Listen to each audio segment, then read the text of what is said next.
And it's Ken Kraetzer for Cam Vets Media. We're at Wiesbaden, Germany at the Association of the U.S. Army Land Euro Conference. I have a chance to talk to one of our friends from West Point. That is Lieutenant General J.T. Thomson.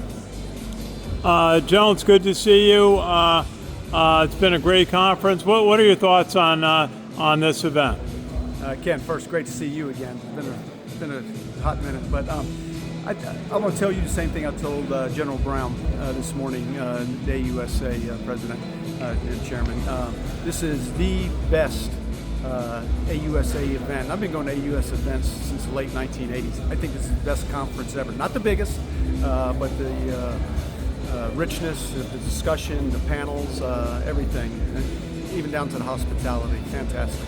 Has been great. Tell us a little bit about what you're doing. You're continuing to serve in a couple of capacities. Tell us a little bit about that.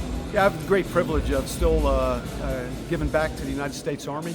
I'm a senior mentor for the Mission Command Training Program out of Fort Leavenworth. And I'm also a senior mentor. I do that about 60 days a year. And I also am a senior mentor for NATO, and I really work for the commander at Joint Force Command Brunson, one of 3 Joint Force Commands. And I do that for 60 days a year. Oh, that's great. Now, we had a little chat last night about Army football, something close to both of our hearts, and you mentioned how many former players have become senior leaders of the U.S. Army. It's quite a number. Oh, it is. Army football players, what I was mentioned to you, somebody wrote an article about it, but you go back to the Ray Odiernos, David Rodriguez's, those are four-star generals in recent history who played football. But I think right now there's about 8 or 9 former Army football players in our senior ranks, to include the Commander of the United States Army of Europe and Africa, General C.D. Donahue. He lettered as a plebe on the Army football team. Well, that's great. Well, great to see you. We knew you when you were Commandant at West Point. We knew you back when you were a Colonel, speaking to ROTC groups.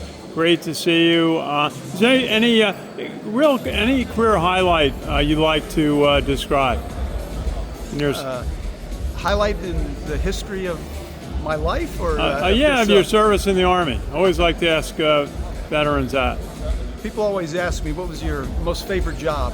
And I think you're supposed to say battalion command, because that's when you're still down with the troops, you know their names and stuff. But I really enjoyed being a platoon leader in the 1980s on the plains of Central Europe during the Cold War.